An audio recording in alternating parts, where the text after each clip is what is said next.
Hi folks, hope you're doing well. It's just gone 12:30 in the afternoon on the 4th of the 7th, 2020.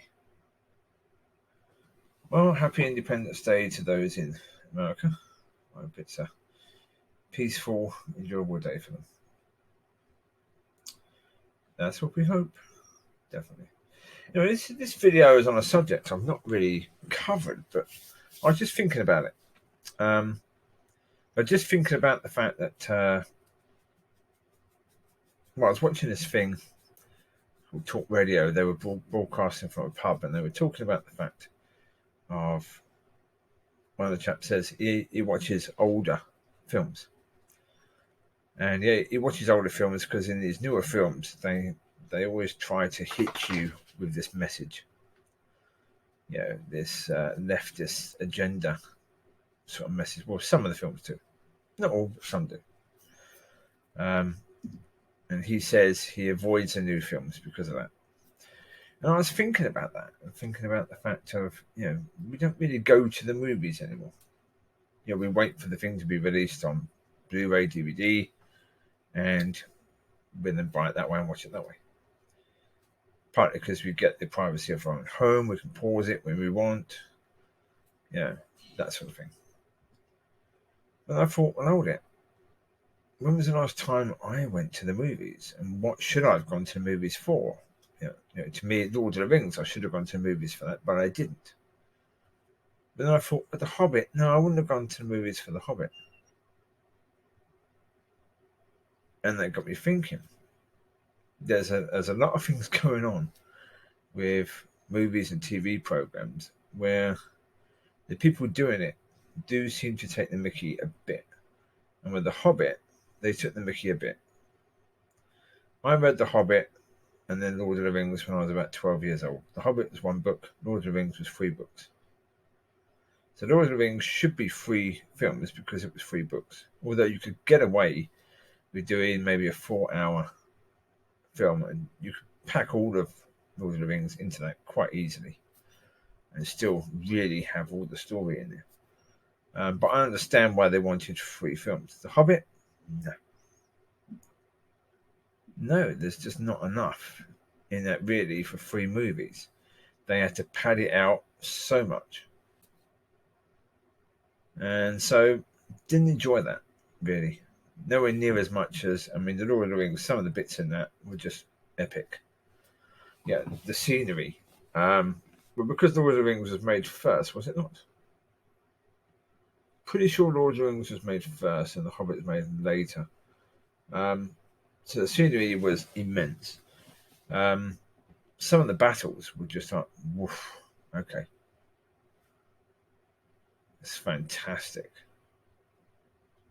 Well, especially when the dead got involved. In the Return of the King, when the king went and spoke to the dead and say, honor your bond, and I'll set you free. And then they did, and then you saw the tide turn. So that was like a little inside yay moment, which you don't really get that with The Hobbit. Even though, to be fair, I'll be completely fair, I read those books when I was about 12. That was a long time ago. And the movies made money, but I think certainly with The Hobbit, I think money was a lot of the motivation for 3 films. But I think they were also trying to do a sort of Lord of the Rings with The Hobbit, split it into 3. Which, okay. But another thing that's driven a lot of people insane, or did at the time, was the Game of Thrones, where they bought the series and agreed to do the TV series of the books before the books were even finished. Now that to me was just insane.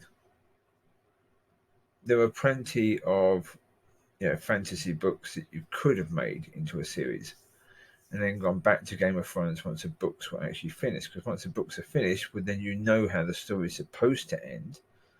Instead, you had the directors and producers basically writing the last couple of episodes of it because the books hadn't actually gone there. So now, of course, I'm not even sure if the books have been finished yet. The writer got busy promoting Game of Thrones, didn't he?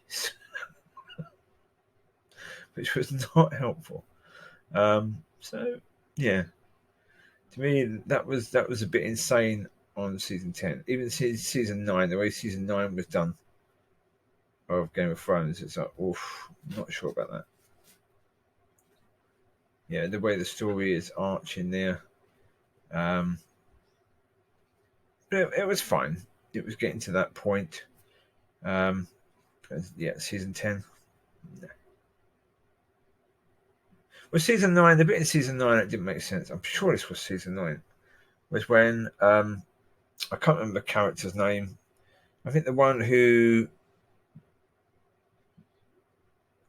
then went with Arya, that man, I think he was the one, wasn't he? He was sent to get a message to Daenerys that they were in trouble. And then, within no time at all, she arrives with her 3 dragons.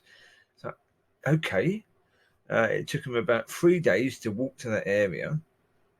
A crow is going to take a long time to fly from where they set off to where Daenerys was. And then she's got to fly over there. So you're looking at 5-6 days, maybe. And it's like within a day, she's there with her dragons. So how on earth does that happen?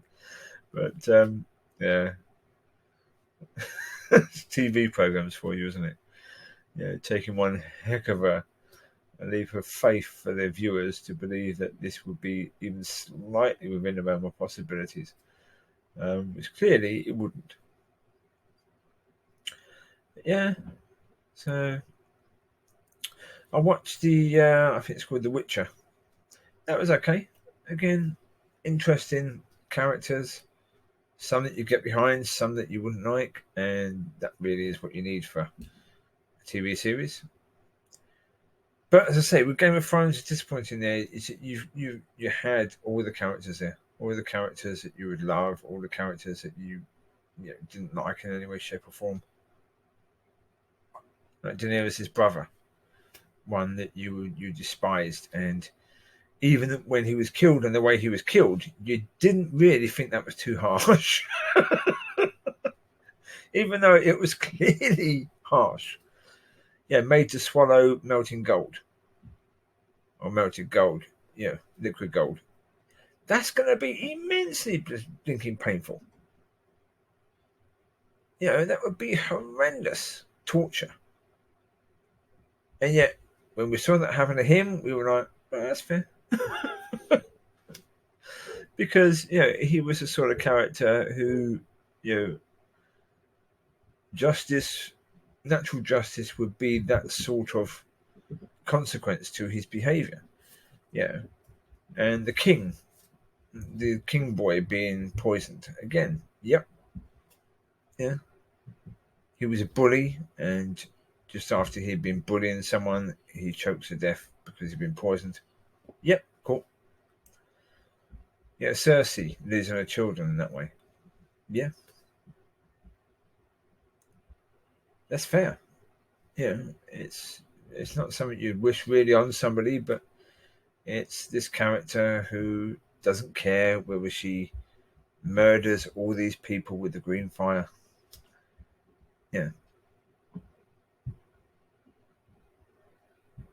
So that program had so much up to that point, and then it just sort of at the end of it. So there you go. But The Witcher is going to have a season 2, so that'd be good, and there'll be a few more. And so I mentioned recently the one of oh God knows, what did I mention recently? The one of City of Angels. That one. That character in there. I've forgotten now what it was. There you go. Mind. Just poof. It's just gone. What was that program called? Penny Dreadful, City of Angels. Again, brilliant Season 1, go watch. Absolutely fantastic. Again, characters you love, characters you don't, and at the end, jeez. Yeah.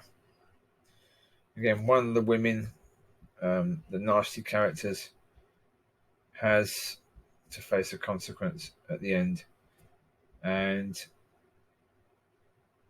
terrible. The consequence was terrible, and when you see it, but okay, you've made this for yourself. I'm not going to tell you what the consequence was, because in case you go and watch it, but yeah, really bad ending in that part of the story. Really, really bad. Such a terrible shame. But that's the point. You get into the characters. It's not really a terrible shame because it's a TV program. That's all it is. It's a TV program, but you get invested in the characters. You get to like the characters. And when something happens to a good character, you can feel as if it's happened to someone in real life when it hasn't. It's just a TV program, or it's just a film. As I said, when a dog dies in a movie, that's just awful. But it didn't really die. It went home and it had a cuddle and it had some food and it had a good walkies. That's the reality. But we see it and we get caught up in the emotion of seeing that as if it's real. And that's what TV and that's what movies has to give. Stop trying to put an agenda in your stuff. Just bring out some fantastic programs, some fantastic movies. Get people going back to the cinema. Yeah?